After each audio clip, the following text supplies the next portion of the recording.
Hey, I'm NichBoy and welcome to Pocket. Well, you sent in hundreds of questions and I answered them.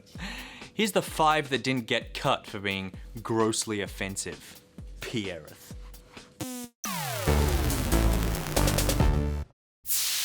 Alright, let's get straight into it with this one from Paul. Dear Good Game. Hey, Paul. Can you please explain why you are refusing to review or even mention or acknowledge Final Fantasy Type 0 HD? Paul.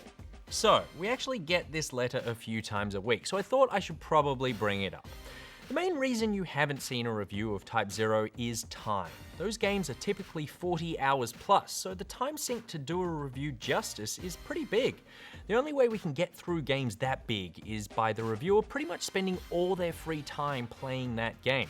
Hingers did interview the game director of Type 0 a few weeks ago, but if you want my review of Final Fantasy, not good since 7, except maybe the re-release of 14.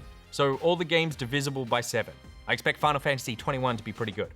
Our next question comes from I Am an iPod. Is it just me or does NichBoy look like he's going to murder someone or has just finished murdering someone? Hi iPod, it's not just you. Odin from Victoria writes in, I've noticed recently released games in the Atelier and Harvest Moon series, and even Final Fantasy Type 0 haven't been reviewed. No, not that part. Odin, see above. The next bit.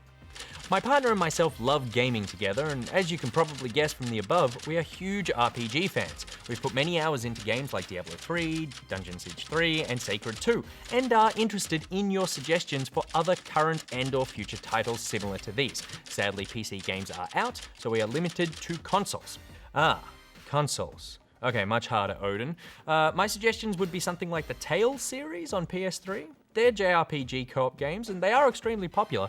There's not a lot of co-op on consoles in the RPG space. Fable 2 is great if you haven't played it, that has co-op. Divinity 2 is in your wheelhouse, but it is single player only. Things that scratch that Diablo itch could be Bastion or Torchlight, or if you wanted to branch out and had more than one console, you could both boot up Elder Scrolls Online, though you shouldn't. Or a little left of field, Destiny. It's a shooter and it gets repetitive, but it will satisfy your urge to level things up. Onto this one from 8-Bit Boot. Don't you guys have a be quiet, we are filming thing? Noisy people in the background are noisy. Shh. Well, 8-Bit Boot, that dull roar you overheard was actually Barjo, Hex, and Darren doing a script read-through for Spawn Point. Pocket, in its guerrilla nature, has to work around the real TV folk, or in some cases just try to shout over them. Jake from Sydney is having an identity crisis. I have a deep interest in games as a form of expression and the profound impact they can have. As a teen considering potential career options, I find I lack the amount of ambition required to work in the gaming industry. When will video games be a socially recognized artistic medium similar to literature and film and be accessed by people? Can a casual gamer make it in the gaming industry? Hey Jake, look, I think the whole games as art debate is one that games are slowly winning, but I don't think there's anything particularly keeping people out of the industry, other than skills. To work in games, you need to either be able to code, design, write, or produce. If you can't do one of those things, then it's not really a case of society not allowing you to access it, rather than you just not having the required knowledge. You wouldn't hire a chef who didn't know how to cook, would you? You maniac?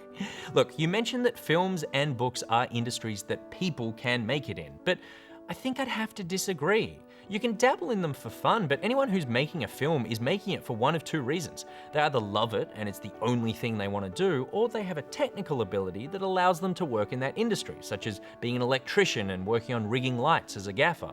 Writing a book or making a film is not something you can casually do.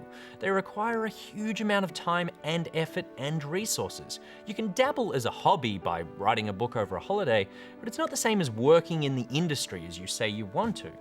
And if games are art, do you really want them made by someone who isn't passionate about that art form? Do you want to play a game that was made by a designer who thinks games are just a good way to pass the time? Zynga's already got that covered. Terribly. Look, I guarantee every game, film, book, or song you love was produced by someone who was utterly devoted to that craft, except Zynga. and maybe Kesha. I'm talking pedicure on our toes. You say you have a deep interest in how games are used for expression and their impact. Have you considered covering games from a review or academic perspective? It doesn't sound as sexy as being a game designer, but if you feel like your heart isn't in it, I don't think you'd enjoy that job to begin with. Look, that's all the time we have for today's episode of Pocket. NichBoy out. Now that I've crushed a young boy's dreams.